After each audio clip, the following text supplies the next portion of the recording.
In the serene outskirts of Pineview, a small, secluded town cradled by thick forests, stood an old Victorian house. It belonged to the Harpers, who were away for the weekend, leaving their daughter Anna alone. Anna, a college student with a brave heart, looked forward to enjoying her solitude. The first day passed uneventfully, filled with music, books, and the quiet comfort of her home. As dusk fell, Anna prepared dinner, humming to herself. But her peace was disrupted by a sudden sharp knock on the front door. Startled, she hesitated. Pineview was safe, but visitors were rare, especially at this hour. Cautiously, she approached the door. Peering through the peephole, she saw a man standing outside, his face obscured by the porch's shadows. "Can I help you?" she called through the door. The man claimed his car had broken down, and he needed to call for a tow truck. Anna, wary of strangers, decided not to open the door, but offered to make the call for him. As she reached for her phone, a chilling unease crept over her. While on the phone with the tow service, she watched the man. He seemed restless, pacing back and forth.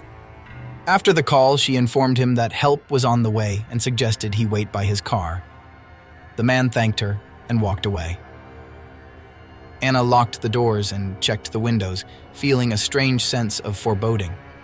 She tried to settle back into her evening routine, but the man's visit had left her feeling unsettled. Later, as she prepared for bed, the power suddenly went out, plunging the house into darkness. A sense of panic rose in her chest. Grabbing a flashlight, she decided to check the fuse box in the basement. As she descended the creaking stairs, a cold draft greeted her. The basement window was open, the curtains billowing in the wind. Fear gripped her as she realized someone could have entered the house. She rushed to close the window when she heard footsteps above. Someone was in the house. Her heart pounding, she quickly hid behind some old furniture, her breath shallow. The footsteps moved methodically through the house, growing louder as they approached the basement door. Anna clutched the flashlight like a lifeline, her mind racing for a way out. The basement door creaked open and heavy steps descended. The beam of a flashlight swept across the room, coming dangerously close to her hiding spot. She could see the intruder now. It was the man from earlier, his face twisted in a menacing scowl. As he moved further into the basement, Anna saw her chance. She bolted for the stairs, her only thought to escape and call for help. She heard the man shout and give chase. Reaching the main floor, she locked the basement door behind her and ran to the living room, frantically searching for her cell phone. It was then she realized she had left it in the kitchen. As she dashed to retrieve it, a hand grabbed her from behind, spinning her around. It was the man, his eyes wild with fury. He lunged at her, but she dodged, throwing a lamp at him, buying herself precious seconds. She grabbed her phone and ran outside, dialing 911 as she sprinted into the woods. The dispatcher's voice was a lifeline as she navigated the dense foliage, the man's angry shouts echoing behind her. Police sirens soon filled the air, and a comforting sound that signaled help was near. She emerged from the woods into the flashing lights of police cars. Officers quickly apprehended the man, who turned out to be a wanted fugitive. Shaken but unharmed, Anna gave her statement to the police. The ordeal had been terrifying, but her quick thinking and bravery had saved her from a potentially deadly encounter. The Harper family returned to a home that now felt a little less safe, but they were grateful for Anna's safety and resilience. The incident shook the small community of Pineview, a reminder that danger can lurk even in the most peaceful places. In the days that followed, Anna struggled with the aftermath of her terrifying experience. Sleepless nights were filled with nightmares, and every knock on the door sent her heart racing. But with the support of her family and friends, she began to heal. She attended counseling sessions which helped her process the trauma. The town rallied around her, their support a testament to the tight-knit community spirit. Neighbors who were once mere acquaintances became friends, their bond forged through shared concern and relief. Anna's story spread throughout Pineview, her bravery becoming a topic of admiration. She had faced a nightmare scenario with courage and quick thinking, traits that earned her deep respect. But the incident left a mark on Pineview. The residents, once confident in their town's safety, now double-checked their locks and looked out for each other a little more. Community meetings were held, discussing ways to enhance safety and support each other. For Anna, the house on the edge of town no longer felt like the sanctuary it once was. She found solace in her art, channeling her emotions into paintings and sketches. Her work took on a new depth, a reflection of her journey through fear and back into the light. As time passed, the incident became a distant memory, a harrowing chapter in the town's history. Anna grew from the experience, her resilience a beacon of hope to those around her. She realized that while the world could be a frightening place, it was also filled with love, support, and strength. The Harper family continued to live in their Victorian home, but with a new perspective. They cherished their time together more, knowing how quickly things could change. Anna, once a lover of solitude, now found comfort in the company of others.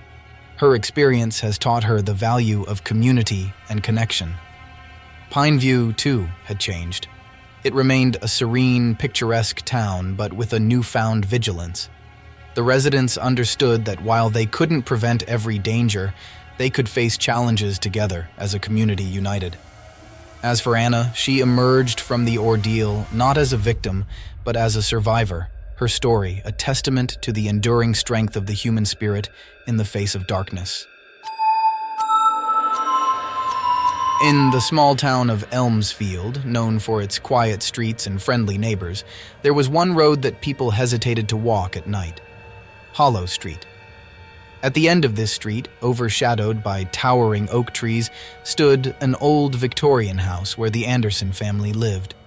With the parents away for the weekend, their teenage daughter Katie was home alone, a situation she initially relished. On the first night without her parents, Katie decided to indulge in a movie marathon. Nestled on the couch with popcorn and the family cat, Whiskers, she felt completely at ease in the familiar comfort of her home. As the night progressed, the wind outside picked up, howling through the trees and rattling the windows, adding a chilling backdrop to her horror movie selection. Around midnight, during a particularly suspenseful scene in the movie, Katie thought she heard a faint tapping sound. Pausing the movie, she listened intently, but heard nothing more than the wind. Assuming it was just a tree branch against a window, she resumed watching. An hour later, Katie decided to head to bed. As she turned off the TV and the lights, the house was engulfed in darkness, save for the moonlight casting eerie shadows. Whiskers, usually unbothered by anything, seemed restless, his ears twitching at the slightest sound. Climbing the stairs to her bedroom, Katie felt a growing sense of uneasy. The house seemed different in the dark, every creak and groan more pronounced. Reaching her room, she quickly got into bed and pulled the covers up to her chin, trying to shake off the feeling of being watched. Just as she was about to drift off to sleep, Katie heard it again, a distinct tapping sound. But this time it was louder, more deliberate. Fear gripped her as she realized it was coming from her bedroom window. Frozen with fear, she stared at the window, her heart pounding. The tapping continued, a slow, rhythmic sound that seemed to echo through the room. Gathering her courage, Katie slowly pulled back the curtain. There, illuminated by the moonlight, was the silhouette of a man, his face obscured by a hood. He was tapping on the window with a long, slender object. Katie's blood ran cold as she met the man's gaze, his eyes a piercing, unnatural blue. Panicked, Katie ran from her room, intending to lock herself in the bathroom and call the police. But as she reached the top of the stairs, she heard the front door creak open. The man had found another way in. Heart racing, Katie sprinted into the bathroom, locking the door behind her. She dialed 911, her voice shaking as she whispered her address to the dispatcher. Huddled in the corner, she listened as the intruder's footsteps grew louder, moving up the stairs and along the hallway. Katie held her breath as the footsteps stopped outside the bathroom door. There was a long, terrifying silence followed by a soft, mocking chuckle. The man spoke in a low, gravelly voice. "I know you're in there, Katie." She clamped a hand over her mouth to stifle a scream. How did he know her name? The door handle rattled as the man tried to turn it. Katie braced herself against the door, pushing back with all her strength.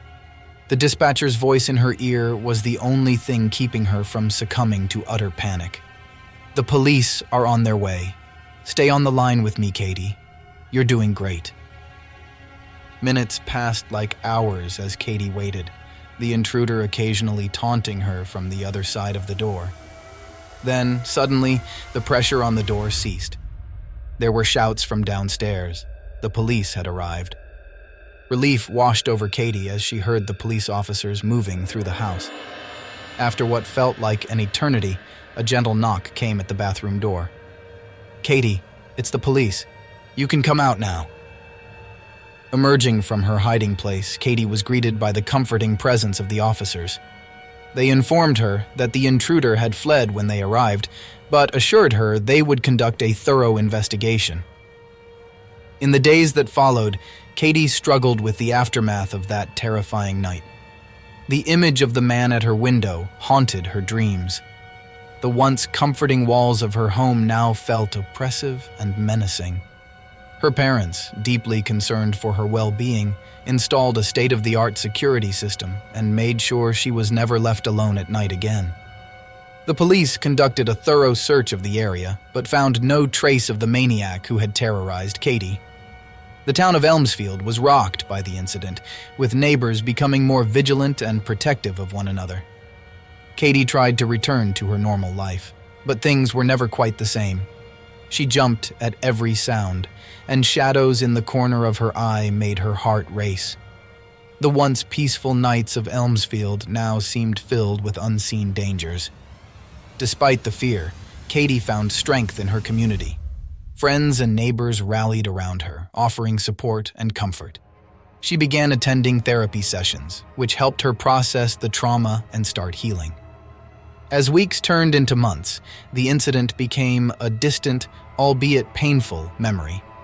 The maniac was never caught, leaving a lingering sense of unease in the town. But for Katie, the experience became a catalyst for change. She became more involved in community safety initiatives, turning her traumatic experience into a force for positive change. The experience also brought Katie closer to her family.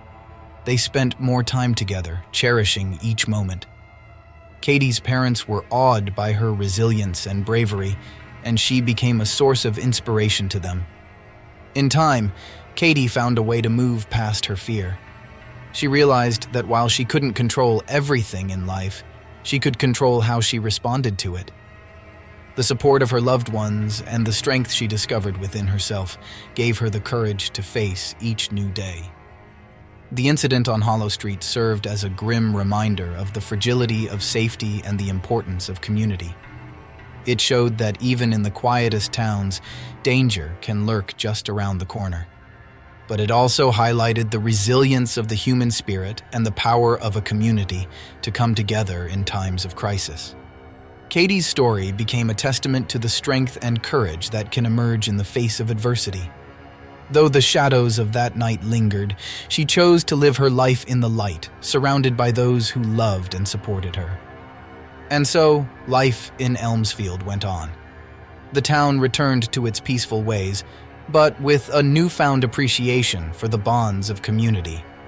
Katie, once a victim of a terrifying ordeal, emerged as a beacon of hope and resilience, a reminder that even in our darkest moments, we are never truly alone.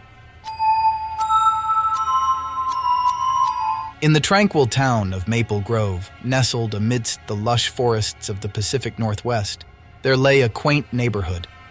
Among its rows of well-kept homes stood the residence of the Thompson family.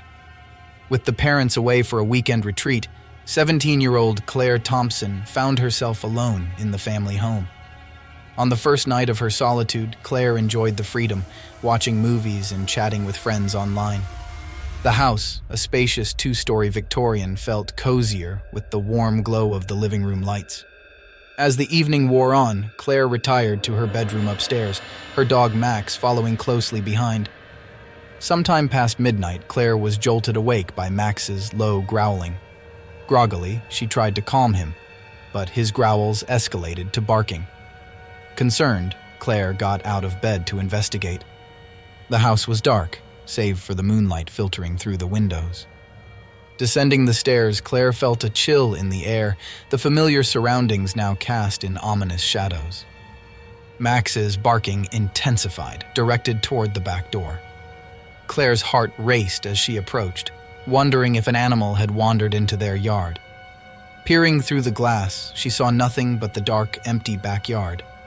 Assuming Max had been startled by a raccoon or a stray cat, Claire was about to turn away when she noticed the basement light was on, a light she was certain she had turned off earlier. Unease gripped her as she hesitated at the top of the basement stairs. The light's soft glow did little to dispel the darkness below. Gathering her courage, she descended, Max cautiously following. The basement, usually cluttered with storage boxes and old furniture, was as she remembered. But as she reached for the light switch, she heard a faint noise, a soft, scraping sound, like metal against concrete, coming from the far corner of the room. Max barked furiously, his gaze fixed on the shadows. Heart pounding, Claire shone her phone's flashlight toward the corner, revealing nothing but an old workbench and tools. The scraping sound ceased abruptly, leaving only the sound of her and Max's heavy breathing. Rattled, Claire quickly turned off the light and hurried upstairs, deciding to lock herself in her room until morning. As she climbed the stairs, she heard the sound again, this time closer. She ran to her room, locked the door, and called the police, her voice trembling. The dispatcher assured her that officers were on the way and instructed her to stay on the line. Claire huddled in a corner, Max growling at the door. Minutes felt like hours as she waited, straining to hear any sounds from outside her room.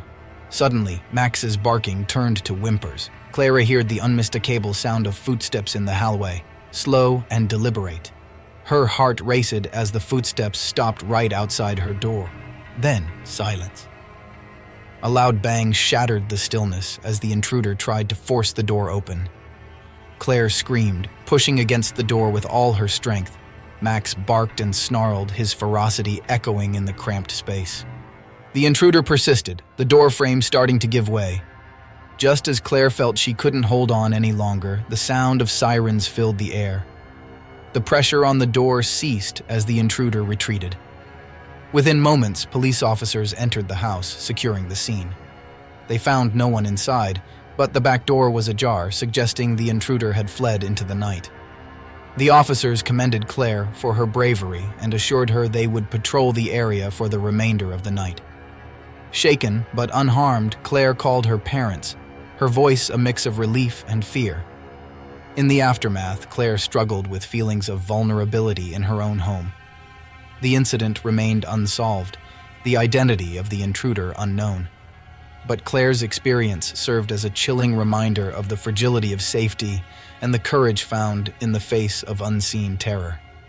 Her parents, deeply affected by the event, installed a security system and reinforced the doors.